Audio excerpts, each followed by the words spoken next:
Department of Public Safety officials says the teen who opened fire at Perry High School in January wanted to gain notoriety and was looking to copy other school shootings. DPS Commissioner Stephen Bayens said today the 17-year-old shooter wanted to die by suicide and he wanted to take others with him. That was the motive that Bayens gave for the shooting earlier this year that took the lives of two people, 11-year-old Amir Joliffe, who is a student, and Principal Dan Marburger. Six other people, I should say, were injured, the shooter dying by suicide.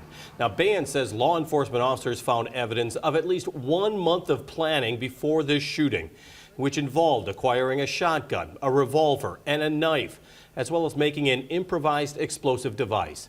He says the victims were not specifically targeted.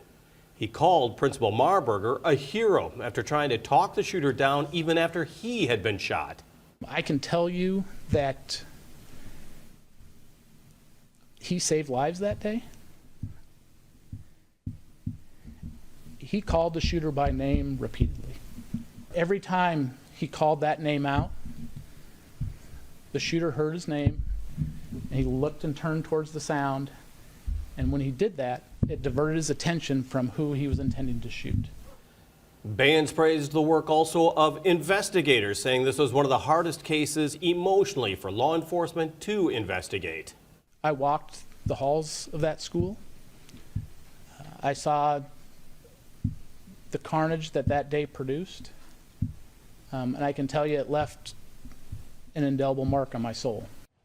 Bayens also asked students, parents, school staff, and others to say something if they notice someone acting suspiciously or taking an interest in other school shootings.